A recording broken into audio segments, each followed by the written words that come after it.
You know what makes every outfit look better? The right bra from Third Love. Their bras make it easy to ultimate cleavage, a smooth look, or even stop your shirt buttons from pulling. They make over 60 sizes, including half cups you won't find anywhere else, so you'll find your perfect fit. Third Love solves bra problems, or what they call broblems. Real women test every style they make. Comfort and support are guaranteed. So stop settling for bad bras. You deserve better. Get your problem solved today. Save $15 on your first order with code podcast15 at thirdlove.com. Hello, I'm Rabia Chaudhry. I invite you to join me every Tuesday for new episodes of Nighty Night Bedtime Stories to Keep You Awake, now on Podcast One. This new incarnation of Nighty Night is an anthology of stories that bring to life classic horror stories, some you're definitely familiar with, and others you'll be hearing for the first time. Join me as I tuck you into bed with stories that will leave you sleepless all night long. Get new episodes of Nighty Night every Tuesday, wherever you get your podcasts.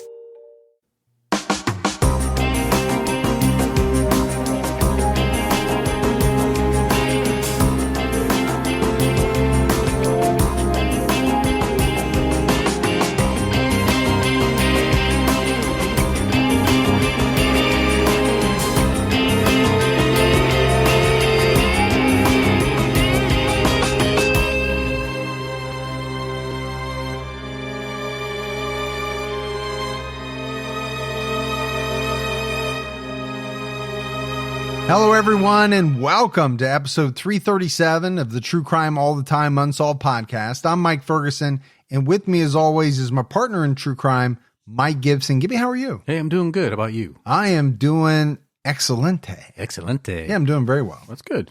Let's go ahead and give our Patreon shout-outs. We had Becky Kent. Hey, Becky. Nicole. What's up, Nicole? Kira. Hey, Kira. Wayward Arrow Company. Well, thanks, Arrow. Catrax jumped up to our highest level. Well, thank you, Cat. John Sautel. Satelle. Natalie Hendricks. Hey, Natalie. Jason LaRue. What's going on, Jason? Alexis Arias. Well, I appreciate that, Arias. Dawn. Hey, good old Don. Olivia. There's Olivia. Kylie Mellum. What's up, Mellum? Tony Boone. Hey, Boone. Romy Gerard. Gerard. Lizzie jumped out at our highest level. Really? Thanks, Lizzie. Matthew Carrasquillo. Carrasquillo, like mosquito.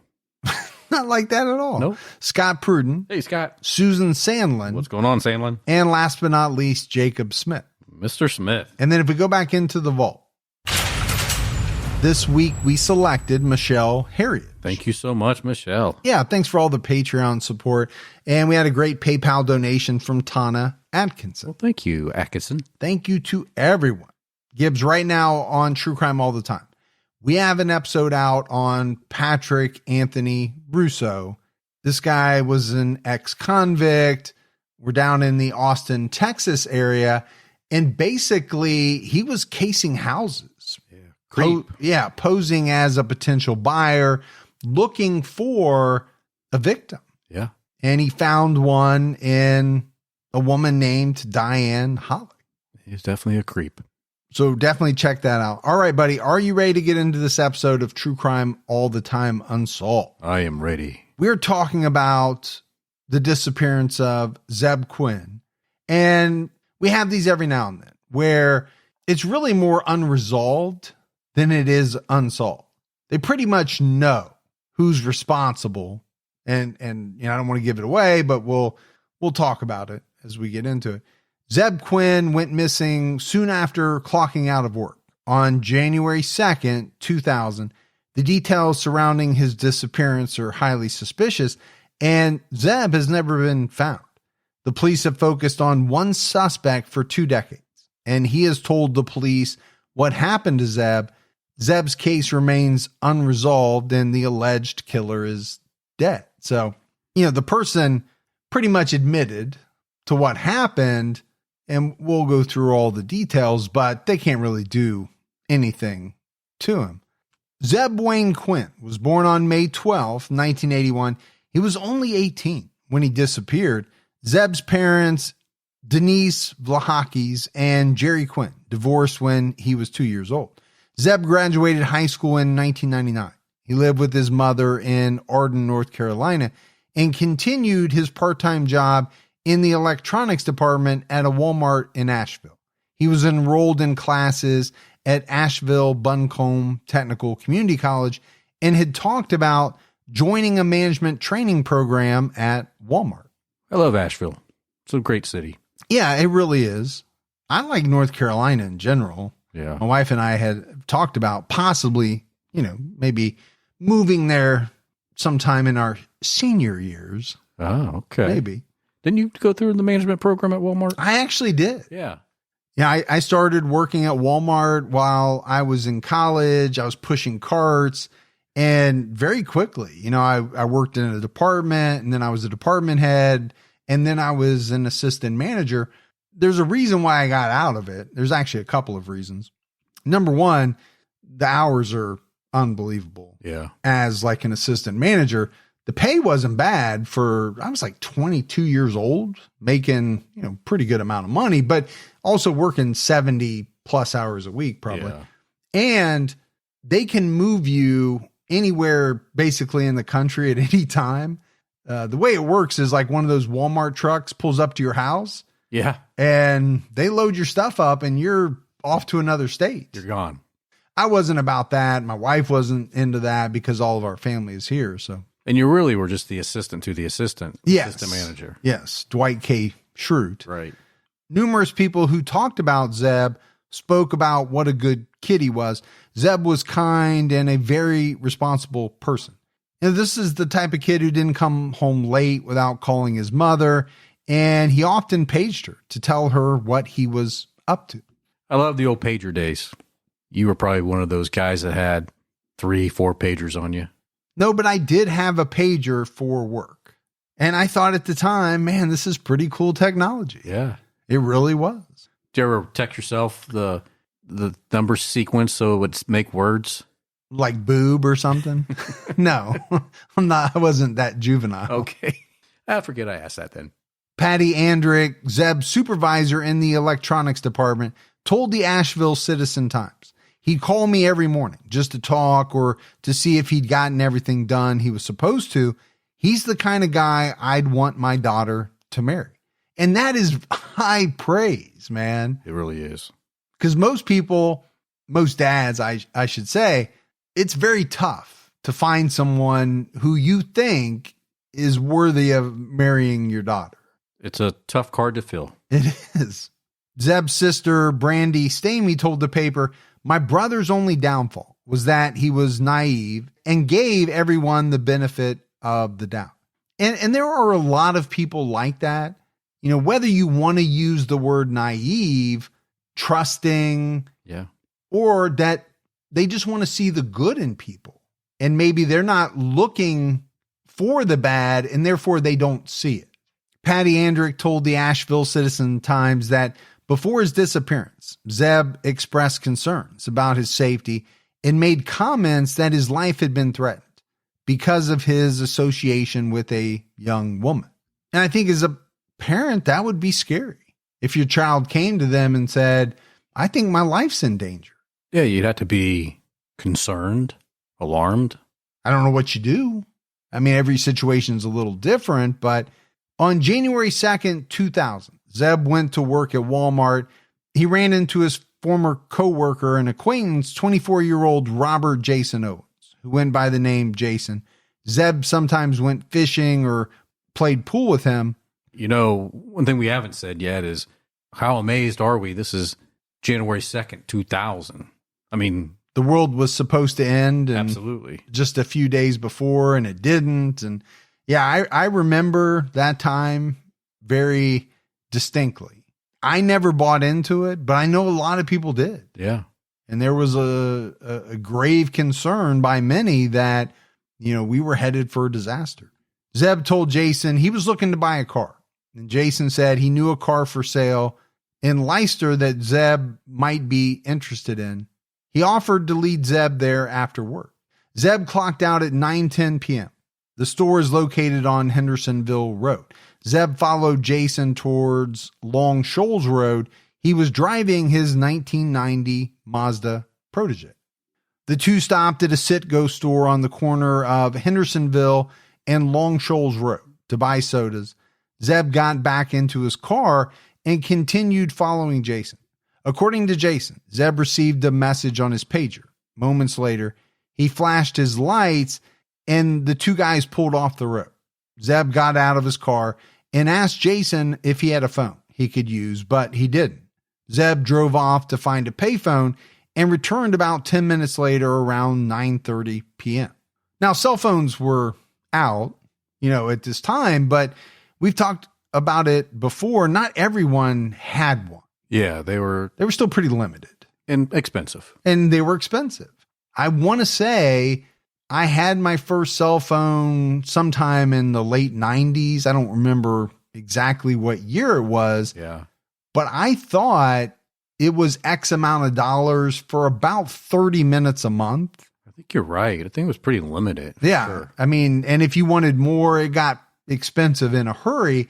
And there was no data because the phones didn't work that way. No. You were either calling somebody or that was it. And they they weren't were playing Tetris or whatever. And they were huge. Yeah, and they were pretty large. You sure as heck weren't watching TikToks No, you were not. because there was no TikTok. But this is something that, maybe a lot of people listening have never had to do. Think about that. Try to find a payphone Yeah. so that you could make a phone call. I mean, we're so spoiled now that I can hit a button on my steering wheel and tell the car who I want to call. I don't even have to pick up the phone. No, you don't. And pretty soon you just have to think it. That's where we're headed. It's going to come. You watch. Well, we're not that far off. I told you that story about the YouTube videos, commercials Yeah. that pop up are for things that I think I talked with my wife about. Yeah. Somebody is listening to me. They are. And it's scaring me. Zebb hit Jason's truck. When he pulled up behind him, Zebb promised to pay for the damage and said he received another page and couldn't go to see the car. He drove away, and this was the last time Jason saw him. So, I mean, what's the first thing that comes to your mind about this interaction? I mean, it's a little strange, right? What's the sense of urgency? What happened? Yes. And was Zebb rattled by the page and the phone call to the point where, I mean, he hits Jason's truck when he gets back? Yeah. Is it because he was shaken up? Denise reported Zebb missing on January 3rd after he didn't come home. Denise sent the first of 5 pages to Zebb starting at 9:34 p.m. He didn't answer any of them. At first, she thought he was playing pool with his friends and forgot to call her, but she became worried as time passed. And this was a time when it was much harder to get a hold of people than it is today. There were no apps to track someone to see exactly where they were. You either left a phone message or you left a page and you had to wait for them to call you back. I'm so glad I didn't have a pager at that time when I was that age. My mom would have paged me every minute. Or a phone. Yeah. Because there was no cell phones when you were that age. Exactly. Yeah. So she would have paged me every minute until she finally either I showed up or I called. I know she would have did it every minute. Well, I think what that has led to is, and we've talked about it in terms of true crime, is it harder to get away with things today because of certain technology? Yeah. Maybe. And I would say, yeah, probably so. Also harder for kids to get away with certain things like we used to back in the day. Oh, I think it's much harder for kids to get away with things today. I mean, they're pretty smart. Oh, they'll figure out a way to circumvent it. Yeah. But it's still harder. On January 4th, Zebb's supervisor, Patricia Andrick, answered a call at Walmart from a man who claimed to be Zebb, saying he couldn't come in. She noticed that his voice didn't sound like Zebb, and she asked him questions to try to trip him up to prove that he wasn't Zebb. She dialed *69 and discovered that the call came from Volvo Construction Equipment. The police learned that Jason Owens worked there. When he was questioned, Jason said Zebb had asked him to call Walmart on his behalf, and he didn't know that Zebb never came home. You ever called a friend in before? I I think I've called maybe for a girlfriend, almost like a Ferris Bueller's Day Off type situation. Okay. I remember doing that. I don't know if I've ever called pretending to be a friend, because the friend could just call themselves, I think.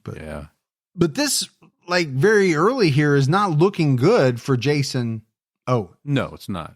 Denise told the Asheville Citizen-Times that Jason passed a polygraph. The police initially told Denise that Zebb's disappearance didn't seem suspicious.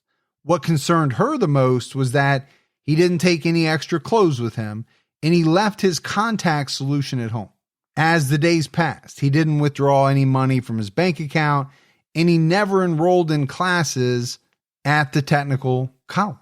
We hear some of these things in other cases we've done, and I'm not really sure why the contact solution stuff pops up, because I'm assuming you can get it at any store, drugstore, convenience store. Maybe the contact solution isn't that big a deal, but if that's all you have, contact, and you have to wear them every day, why wouldn't you take solution if you're planning on being gone? Probably, to me, the bigger deal is why no clothes? And even bigger than that, not withdrawing any money. Yeah, the money's the bigger thing. She and Zebb's sister, Brandy, didn't believe he would want to run away. Zebb loved his job, and he was a happy person. And this is something, that we hear a lot as well. And it's not that family always knows, right, exactly what everyone is dealing with, but I think by and large they do. They know when they're around their child day in and day out, right? Is this the type of person who is happy? They're enjoying life. Why would they want to run away? Yeah, I mean, maybe the parents could be a little cloudy on it, but normally your sibling is going to be more in tune. Yep, might have a better handle on the situation. On January 16th, Zebb's car was found in the parking lot of Little Pig's Barbecue on McDowell Street in Asheville. Why do you look hungry all of a sudden? Well, they have some good barbecue in the Carolinas. They do. According to Captain Ted Lambert from the Asheville PD, the car had not been there since January 2nd. Restaurant employees also said the car wasn't there at 5 p.m. the day before. So that's pretty interesting, right? Disappears on January 2nd. The car, it seems, arrives in the parking lot either on the night of the 15th or the morning of the 16th. So the question is, where was it for the previous 2 weeks? And who parked it there? And who ultimately parked it there? The evidence found in Zebb's vehicle has confounded his family, investigators, and the public for over 20 years. Inside the car, investigators found drink bottles. Now, we don't know exactly what that means. The Citizen-Times specifically said drink bottles, but there was no reference to alcohol. But it's a strange wording. There was a jacket that did not belong to Zebb, a motel room key card, and a live black lab puppy. And it was a sad state. The puppy was left without food or water and had feces on it. Thankfully, it was found alive. Yeah. And an officer later adopted the puppy. But you and I have covered a lot of cases between TCAT and TCAT Unsolved. And in those cases, there have been a lot of cars found. And we've discussed the things that have been found in those cars.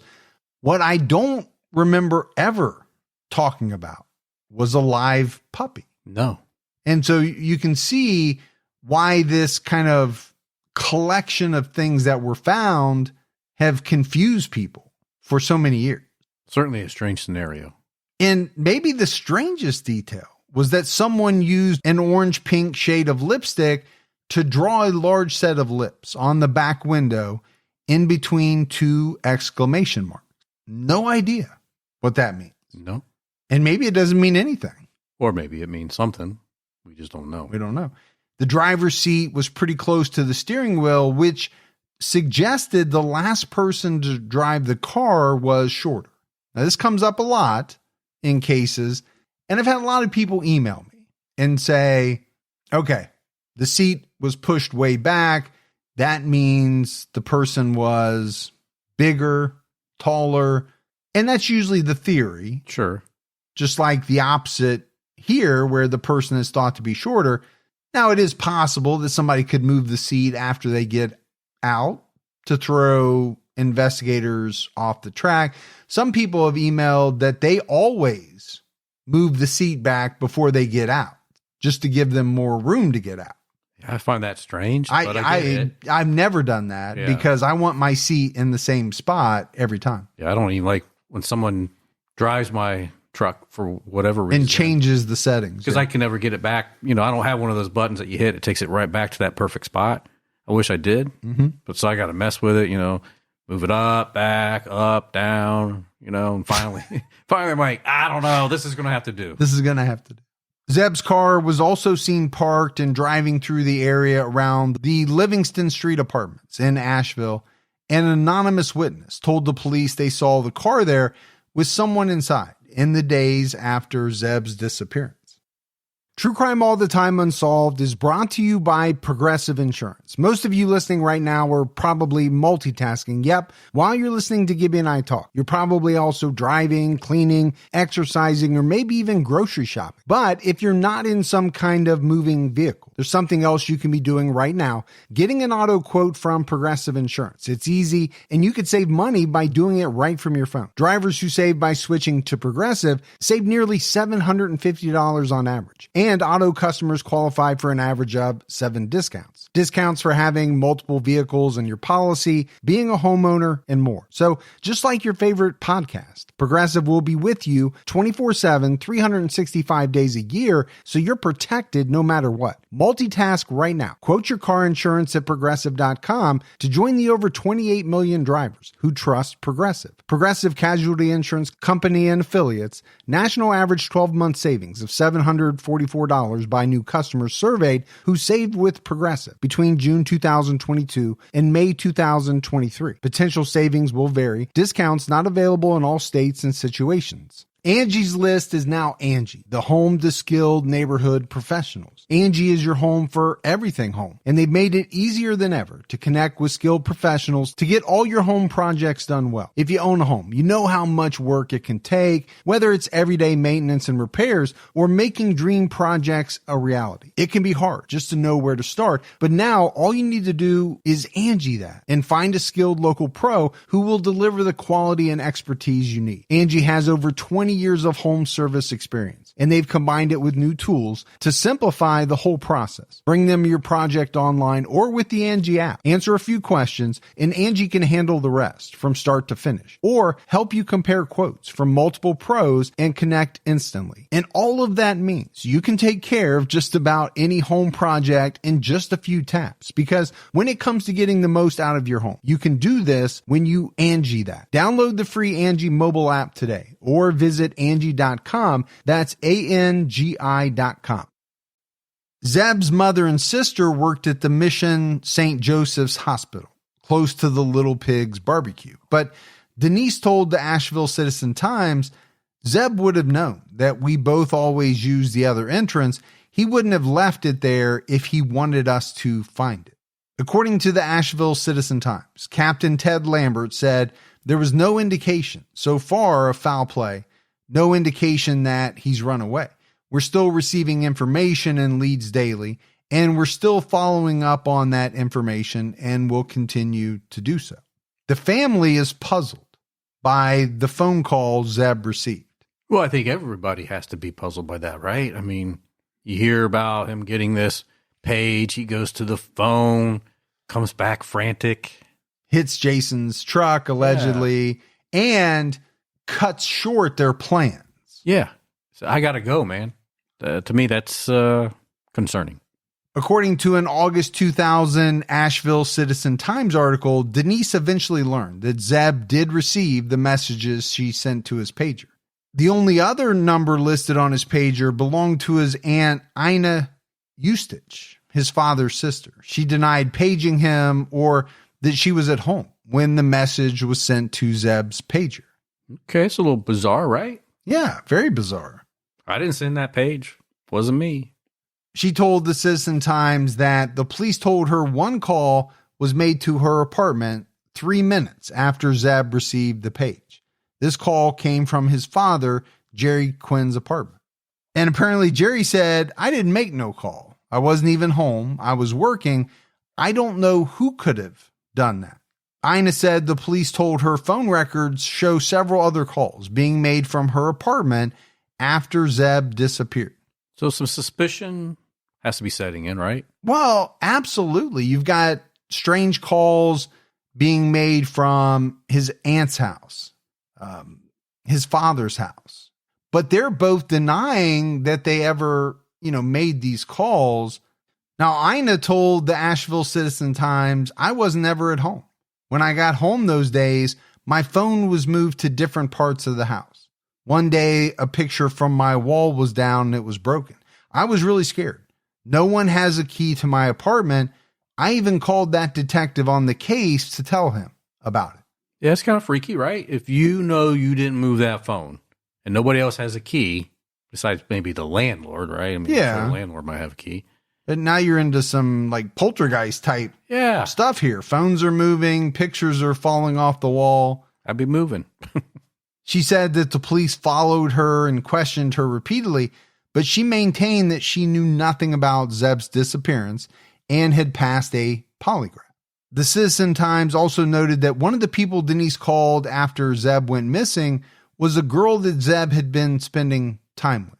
Ina Eustich told the Citizen-Times this girl was with her and a group of others late on the night Zebb disappeared. On February 14th, 2001, a warrant was served for blood and hair samples from Jason Owens. Captain Tom Artema said about the warrant, "DNA evidence was found in both vehicles. We'll compare the trace evidence to trace evidence received from Owens's vehicle and Zebb Quinn's vehicle." So definitely Owens was a suspect at this point, but there wasn't enough evidence to charge him. So it's taken about a year to get to this point. Yeah, and it seems like in that year's time, a lot of strange things came out. We don't know what it all means, but some of it is very strange. On October 28th, 2002, Jason Owens was involved in a car accident after fleeing from an officer. The officer who initiated the chase was concerned that he was driving under the influence. Jason fled down the interstate before turning on to a different road. He fired 3 to 5 shots at the officer. The chase ended when Jason hit a mailbox and flipped his vehicle. He was in critical condition immediately after the wreck. You know the two things you don't do? Drive drunk. And run from an officer. And fire shots at an officer. Yeah. So let's say three things you don't do. On November 6th, Jason Owens was arrested on 9 charges after spending 9 days in the hospital. The charges included eluding arrest and assault on a law enforcement officer with a firearm. Okay, I would have to say that second one is a pretty serious charge. Yeah. First one's not great, but that second one seems like it would be very serious. If you're taking a shot at a police officer. On December 31st, 2003, the Asheville police released a video of Zebb entering the convenience store on the night of January 2nd, 2000. Zebb and Jason entered the store at 9:14 p.m., bought some sodas, and left. 2 minutes later, Owens's truck was captured driving by the gas pumps, followed by Zebb's vehicle. So nothing out of the ordinary there, right? That's what Jason said happened when he was first interviewed. Yeah, it seems to corroborate what he said.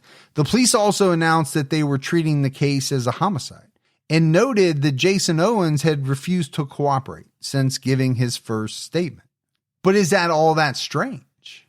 I mean, if you're looking at me as a major suspect to the point where you want blood and hair samples, how cooperative am I going to be? Yeah, probably not too, especially if you talk to your attorney. Further developments in the case occurred a few years later. A new search utilizing ground-penetrating radar started in April 2007 on Jason Owens's property off Owens Cove Road. In October 2007, the police retrieved hair, fingerprints, and saliva samples from a female friend of Zebb's who was last seen at a convenience store in South Asheville. However, the police didn't consider her a suspect or person of interest in his disappearance. Spokeswoman Melissa Williams told the Asheville Citizen-Times, as the cold case unit reviewed this case file, they noted that we had not gotten a DNA profile from her. There is no new evidence and no new leads. This was routine review of the case file and detectives looking for any unfinished work. So I think from that, it sounds like they were just checking a box. Yeah, just making sure everything lined up the way it should. Investigative documents stated that Zebb and this woman were friends. He was interested in her, but she said they had a casual relationship. Zebb said he was worried about her because her boyfriend was abusive, and he said he was in trouble with her boyfriend because of his interest. Records showed that the woman first called Zebb on December 20th, 1999, and they contacted each other several times until he disappeared. Okay, this makes me think that this is the woman that he was worried that he was in trouble over. If she's got a boyfriend who's abusive, maybe dangerous, then that's most likely why he was fearful and had those concerns.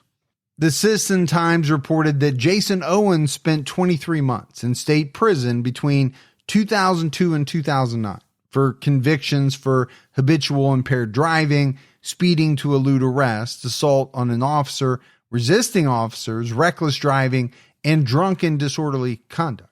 Owens was also convicted of distributing prescription drugs and possessing stolen items. He was last released from prison in July 2009. He later started a business as a handyman. Well, you know what? When you do all those things that he did, you're going to spend some time in jail. Yeah. I mean, 23 months actually sounds a little light, but this is a lot of different charges. Then on March 17, 2015, Jason Owens was charged with the murders of 45-year-old Joseph Codd and 38-year-old Christy Codd, a husband and wife from North Carolina. He was also charged with the murder of their unborn child, breaking and entering, and larceny. So the charges before were not great, but these obviously are at a different level. So we're finding out that Jason's just not that great of a guy. No, not a good guy at all. Joseph, who went by JT, and Christy got married in September 2014. They had lived in Leicester for about 2 years. JT worked in the film industry and had worked on shows like Without a Trace. Christy was a celebrity chef and caterer and was a finalist on the show Food Network Star. Couple popular shows there. Yeah. And it sounds like they had their, you know what, together. Yeah. They had good careers, and JT had hired Jason as a handyman to work on their house. He lived about a mile away from the Codds. Julie Helton, a coworker of JT, said that Owens was at the wedding and served turkey there. JT and Christy stopped sending text or calls on March 11th, but Christy's phone sent a text to her mother on March 14th. Investigators believe they died on March 12th. They were reported missing on March 15th. Cecilia Owens, a family friend and an aunt by marriage of Jason Owens, had a key to the house because she had done some house sitting for the couple. Christy's father called her and asked her to check on them. She entered the home and knew something was wrong because Christy would never have left her dogs unattended for long periods of time. The dogs had defecated and urinated inside the house. The couple's vehicles were still at the house, but they were nowhere to be found. Cecilia called Christy's father, and he reported them missing. Isn't it interesting that our case on T-Cat involved a dog left inside for an extended period of time? Yeah, kind of eerily similar. Yeah. Right? In both cases. When officers entered the home, they saw that a break-in occurred. Jason Owens was charged with breaking into the home that day and stealing a laptop, jewelry, and a Glock handgun. On the evening of the 15th, someone reported the man behaving suspiciously while putting large trash bags in a dumpster. Investigators found the bags and determined the items inside belonged to Christy Codd. Owens was found on Monday the 16th and interviewed. He admitted to breaking into the house. That night, human remains were found in a wood stove on his property. Wow. That's going to be tough to get out of. Yeah. According to later released search warrants, Jason eventually admitted that he accidentally killed the couple and then stored and destroyed the bodies. Accidentally killed the couple. How do you accidentally kill somebody? Two people. Detectives learned how JT died from Owens's wife. She said he told her he was driving JT's truck and hit him with it. The search warrant gave no indication of how Christy died. So I understand you could accidentally hit someone. Sure. While driving a truck, you could kill them. But then how did Christy die? Yeah. How did she accidentally die? And if it was an accident, why not just stop and call the police and say, man, this was an accident? Well, because you're an ex-con. And robbing their house? And robbing their house.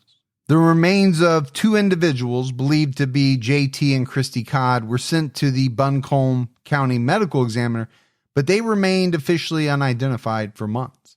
A fire early on March 20th destroyed an unoccupied mobile home on the Owens property.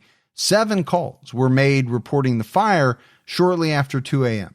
One caller reported that someone was setting fires to everything up here on the mountain and asked the first responders to hurry.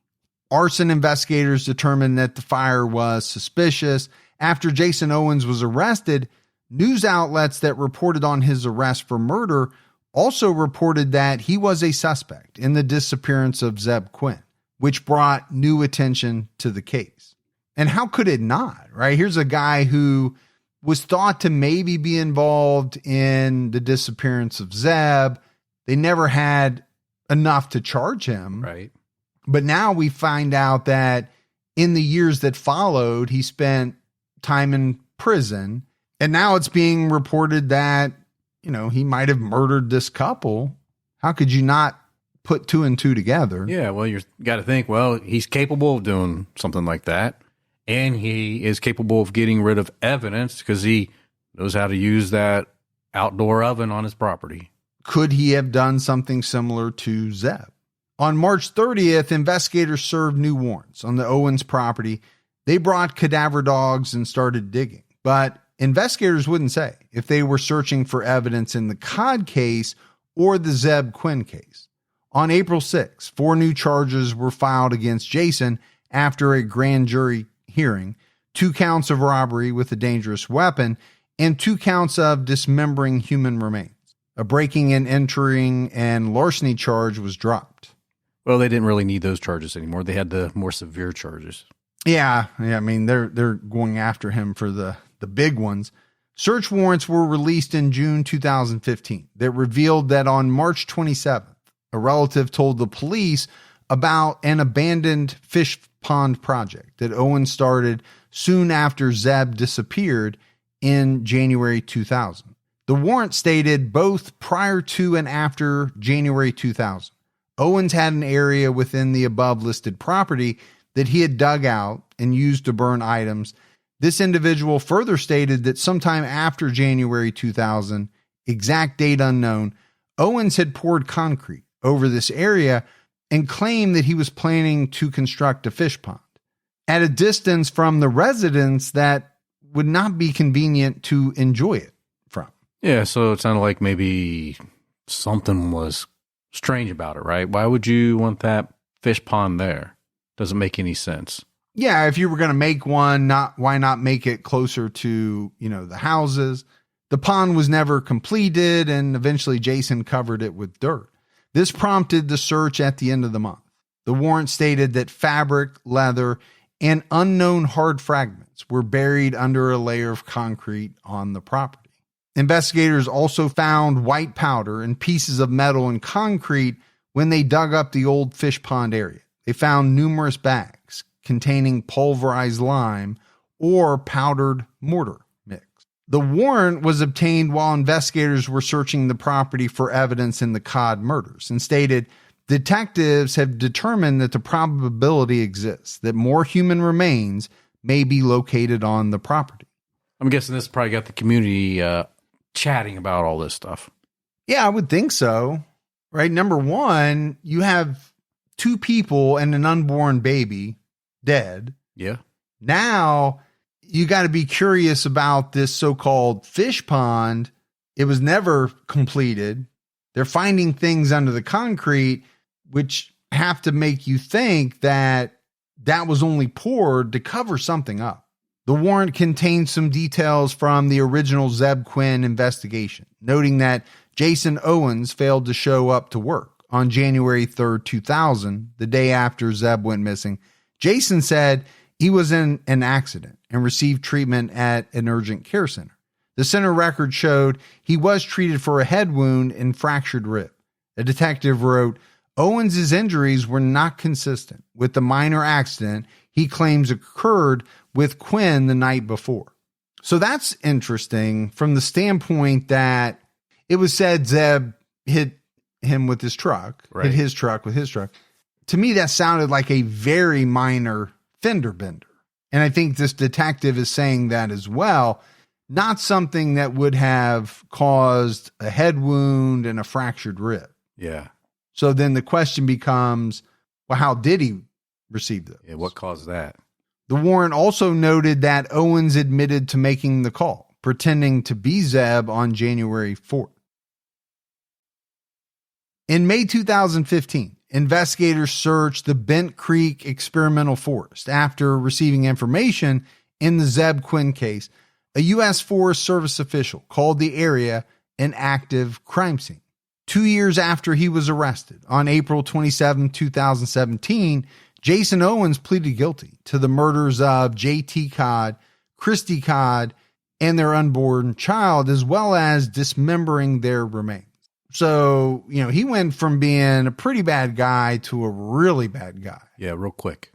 As part of his plea deal, he was sentenced to a minimum of 59 and a half years and a maximum of 74 and a half years in prison without the possibility of parole. The robbery charges were dismissed. Well, that's pretty much saying you're going to prison for life. And that was a plea deal. Yeah. So you can only imagine that, he could have been facing the death penalty or, life without parole. Because he didn't get life without parole. He got 59 to 75, which is still a very, very long time and could be life. Owens said in court, as quoted by the Asheville Citizen Times, to the families of JT and Christy and their friends, I want you to know that I am sincerely sorry for the loss of your loved ones and the pain and suffering it's caused you. I'm grateful for you for the mercy you have left with this court to show me I am truly sorry. After the hearing, it was revealed that Jason admitted he accidentally ran over the couple with a truck and dismembered their bodies. He said that he accidentally ran over them when they were trying to get the truck out of a ditch, and he hit the accelerator. JT and Christy were standing in front of the vehicle when he ran over them. He said in his interview, then I backed back over them because I knew what I had done. Wow. Okay. So he's like, well, I ran over him. I knew it wasn't good, so I back over them to make sure it was done completely. And then I dismembered and burned their bodies to try to get away with it. Now, that's if you believe that it was accidental. Right. He said he put Christy's body in a bedroom, then took JT's body to his property. He dismembered the remains and put them in a plastic bag. He dismembered Christy's remains in her shower and put the body parts in a bag. He burned both bodies in a wood stove on his property. He destroyed the bodies because he believed he would face manslaughter charges due to his record of drunk driving. During his interview, he said, I'm not a bad guy. I didn't mean to hurt them. They were my friends. No, you were a bad guy. I mean, it's a tough one to swallow, right? Could you accidentally run over two people? Yes, you could. Yeah. But when you say that you intentionally backed up over them again, essentially to make sure that they were dead. Yeah. Because how do you know they were dead? Not dead to the point that you needed to back up over them again. You know, if you didn't get out of the truck to check on them, maybe they could have been saved. Absolutely. In court, ADA Rodney Hasty said investigators didn't find any damage to the truck, but learned that Jason and another man cleaned the back of the truck. Now, what that means, I don't know, because he said they were standing in front of the truck. Would you expect to see some damage? Maybe not. if you hit him hard enough to kill him, you would think there would be some damage to that truck. But my other thought is, if you're trying to get out of a ditch and you hit the accelerator and they're standing in front of you, what would happen? Yeah, I guess it depends on the size of the truck. You're not going 60 miles an hour. You're starting from 0 and you're hitting the accelerator. It's not going to be good what happens, but is it going to kill them instantly? And my thought would be probably not. No, unless it's a certain type of truck, maybe. Yeah, it just seems like there's some holes in the story.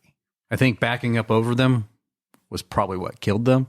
So, and just remember, he felt so bad about this that he had to go in and rob their house too. Yes. His defense told the court that Jason was mentally impaired because he was on painkillers and he was diagnosed with PTSD after Zebb disappeared and he became a suspect. When his defense attorneys, Victoria Jane and Sean Devereaux, were asked about the Zebb Quinn case, they said Jason cooperated with authorities. Jane said, per the Asheville Citizen-Times, he has given a very detailed statement regarding that matter. In our opinion, he is not at all responsible for the death of Zebb Quinn. When asked if Jason was present when Zebb died, Devereaux said, that matter is not over yet. Okay, that is a strange answer. That's not a no. No, it's not. That's not a denial. That's something else is going on that hasn't been disclosed. And what is that? On July 10th, 2017, a Buncombe County grand jury indicted Jason Owens for first-degree murder in the Zebb Quinn case. Sean Devereaux, Jason's defense attorney, noted that Jason did an interview regarding Zebb's case over a year before his plea and sentencing. On March 15th, 2018, a judge rejected the prosecutor's attempt to separate Jason from his lawyers due to a conflict of interest.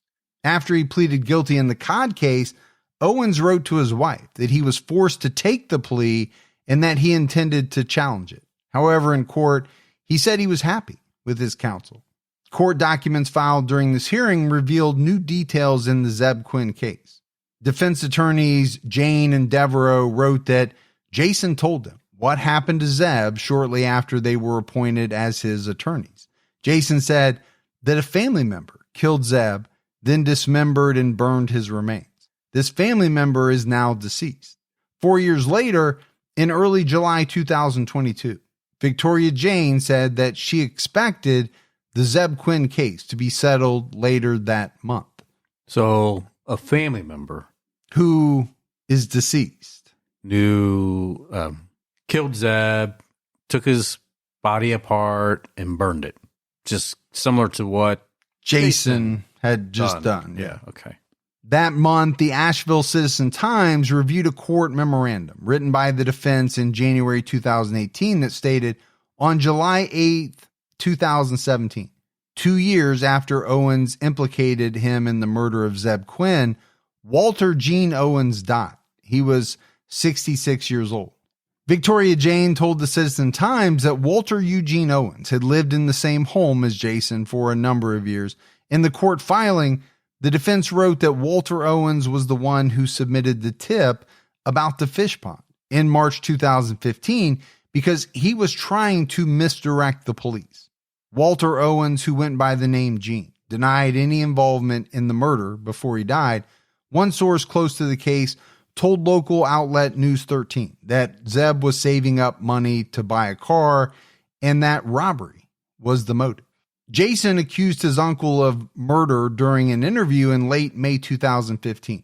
He alleged that his uncle killed Zebb in the Bent Creek experimental forest and that Zebb's body was dismembered and burned there. The interview was interrupted because officers left early to go to the site. The defense later said they were not told the results of the search, but they were told detectives found inconsistencies in Jason's story. The defense arranged for North Carolina State forensic anthropology professors to search the site. Jason also took and passed a polygraph, but law enforcement declined to oversee a second polygraph. So it sounds like this family definitely has some bad apples. Well, either they have a couple of bad apples or they have one really bad apple who is trying to implicate and pin Zebb's murder on one of their family members. Who is now deceased. Yeah, he said he wasn't involved when he was alive, but obviously he has since passed and now can't defend himself at all. On July 25th, 2022, Jason Owens pleaded guilty to accessory after the fact in the murder of Zebb Quinn. He was sentenced to 150 to 189 months to be served consecutively to his life sentence. Well, it's easier now to plead guilty to that versus potentially being charged with murder down the road, right? Well, and I think that is a question that you have to raise.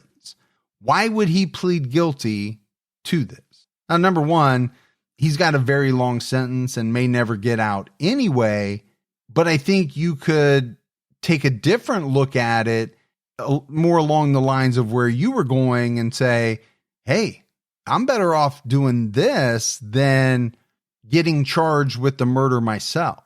And maybe I get something worse than what I already have. Yeah. This is nothing compared to what I already have.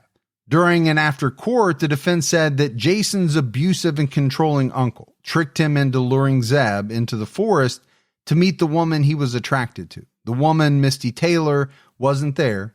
Jean Owens was hired by her boyfriend. Jean killed Zebb, then dismembered and burned the body. Well, if Jean was hired by her boyfriend, wouldn't her boyfriend be guilty too?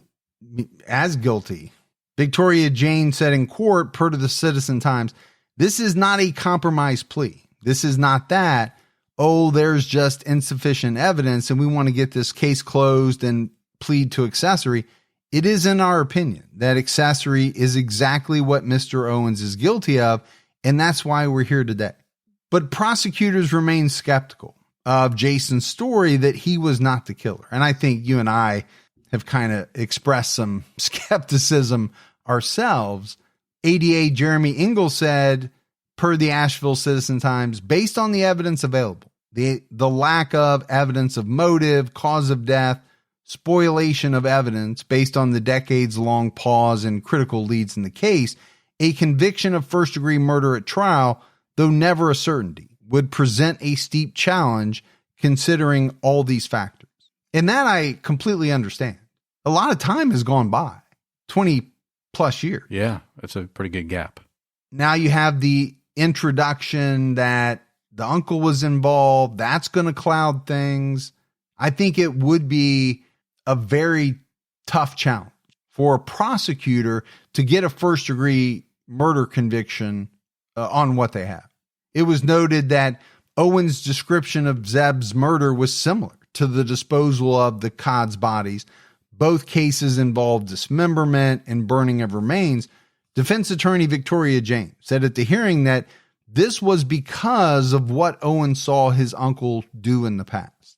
And, you know, either that is true or he's just saying that his uncle did this because he knows that's what he did. Yeah. To the Codds. So, I mean, you could go either way, I guess, right? He learned from his uncle, or it's just what he did. And he's blaming it. And blaming him. On his uncle. After Jason pleaded guilty, the Buncombe County DA posted pictures of his written statement on Twitter. The following information comes from that statement. This is what Jason Owens claimed happened on the night of January 2nd, 2000. Sunday afternoon, Gene came up to the house. While I was cleaning my truck, he asked me if I knew Zebb from Walmart. I told him yes. We had gone fishing a few times together. He then told me that Zebb was talking to this girl, Misty, who had a jealous boyfriend, and that Misty wanted Zebb to come up by the lake where she was camping that night. He then asked me if I would go to Walmart and tell him and then take him up there. I said, sure.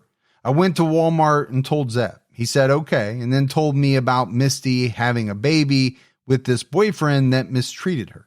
He then told me the boyfriend had threatened him the week before. Next, he told me him and Misty were supposed to go to Gatlinburg the next day. I told him I would meet him after work and we would go find where she was camping. After we got off, we left heading up there, stopping for drinks at the gas station. Once we got to the dirt road, we had to drive. It seemed forever before we seen anyone. Finally, we seen my Uncle Gene's truck. Jason wrote that he parked next to his uncle, and they both got out of their vehicles. Zebb left his vehicle in the road and walked over to them. Jason asked Gene where Misty was, and he said she would be there in a few minutes. He wrote, Zebb turned looking down the trail. When Gene pulled out a .22 rifle and shot him in the back of the head, Zebb spun and dropped. I took off around my truck, jumped in, and threw it in drive. As I punched the gas, pulling out, I hit Zebb's car. My head hit the steering wheel. Before I could back up to clear Zebb's car, Gene ran around to my driver's side yelling, whoa, whoa, whoa, I'm not going to shoot you. I seen his hands were empty. I asked him, why did you shoot him? Gene said he was poking his nose somewhere he shouldn't be. Someone had to teach him a lesson.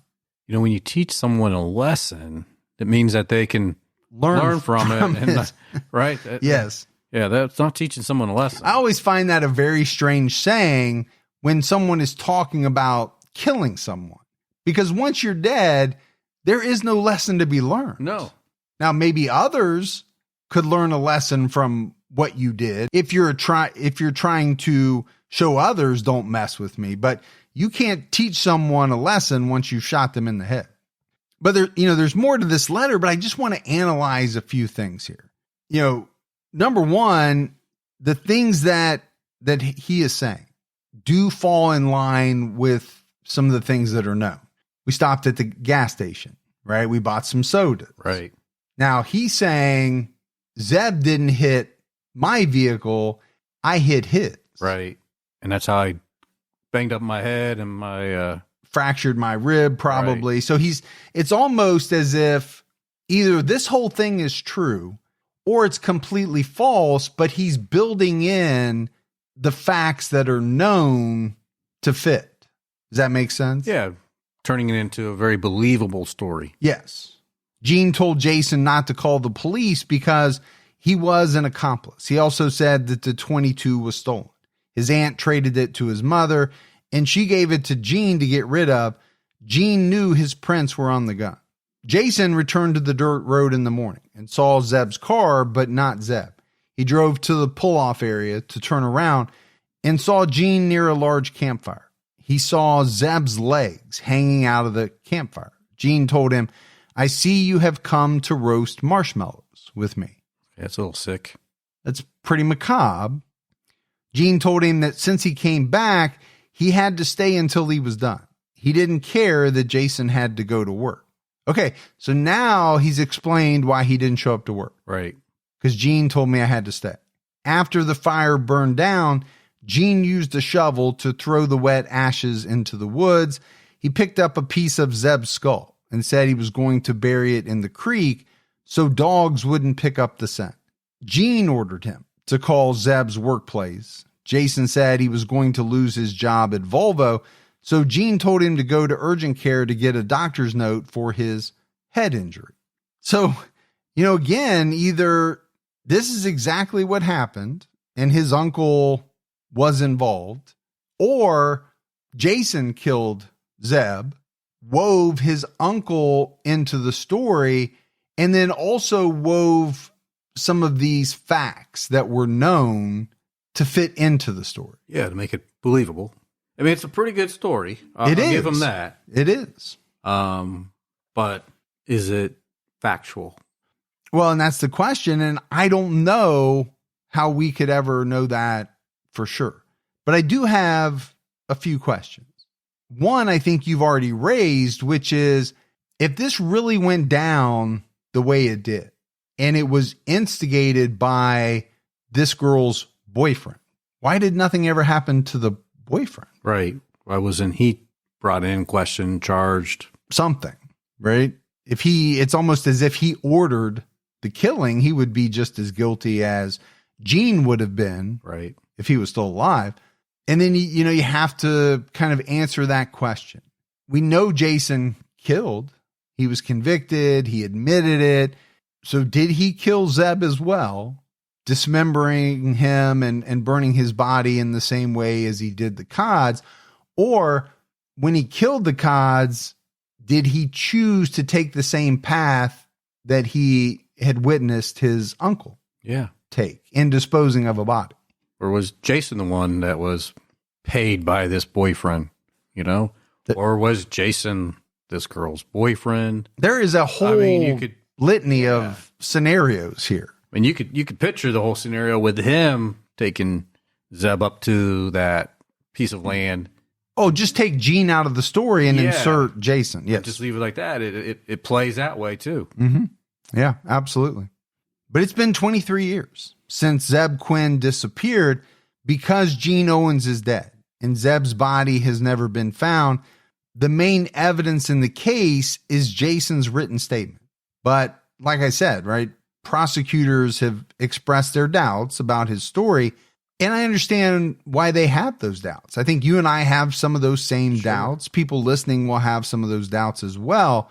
What remains unresolved is the location of Zebb's remains. And let's not forget the strange evidence found in his vehicle. Right. We still can't explain, or we don't know why some of that was found inside his vehicle. And we really don't know who killed him. We don't. I mean, for his family, at least they know what happened to him based on Jason's story. So does that help them out a little bit? I don't really know. Yeah, the one thing I believe is that he was murdered, his body was dismembered, and his remains were burned. I believe that happened. And I also believe Jason was involved. It's the extent of his involvement that I'm really unsure about.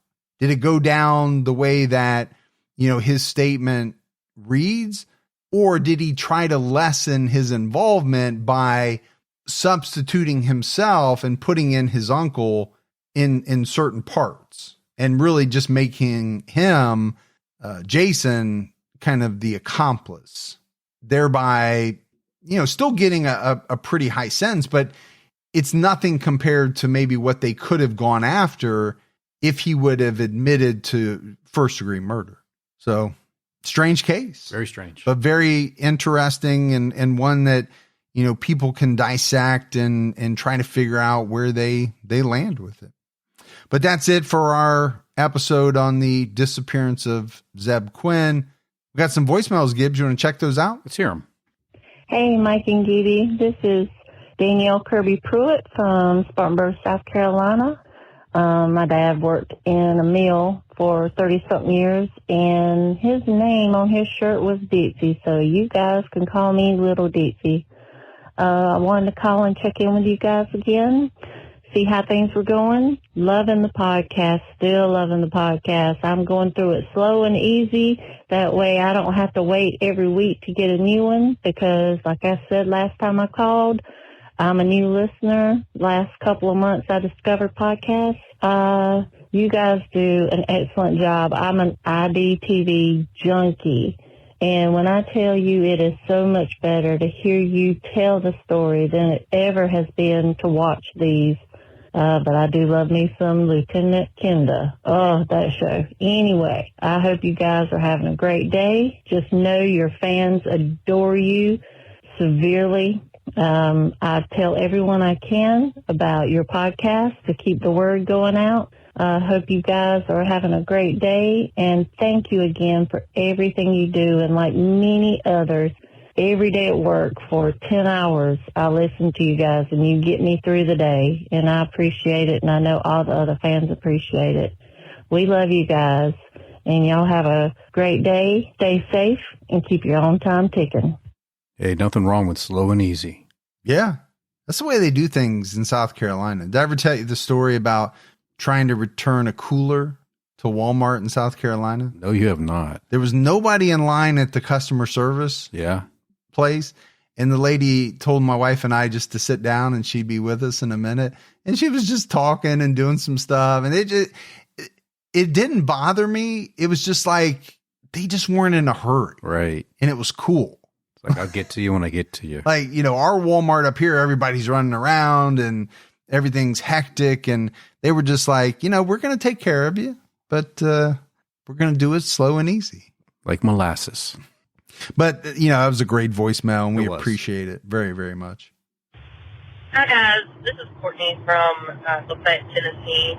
I stumbled across your podcast a few weeks ago, the Unsolved first, and I went all the way back to 2017, and I started there, and then I went to Solved. So I'm working on both of them. I'm still on 2017, but I'm working my way up. However, I do have a family friend that is an unsolved case up in Tipton, Indiana, and I would love for y'all to cover her case just so her case can get, you know, more coverage out there, and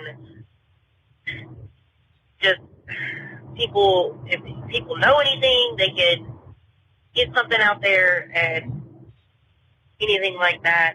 Her name is Tabitha Shuck-Rain, and she passed away in 2001, and that would just be fantastic if you could cover her case. Thanks for everything y'all do. I love listening to y'all every morning when I drive into work, and have a good day. All right. Thanks for the voicemail. She also sent me an email, so I have that information. But we'll definitely look into that case. For sure. You know, sadly, a lot of times it comes down to just how much information is out there. Yeah, it's true. On whether or not there's enough to, you know, make a complete episode. But we'll check it out for sure. All right, buddy, that is it for another episode of True Crime All the Time Unsolved. So for Mike And Gibby, stay safe and keep your own time ticking.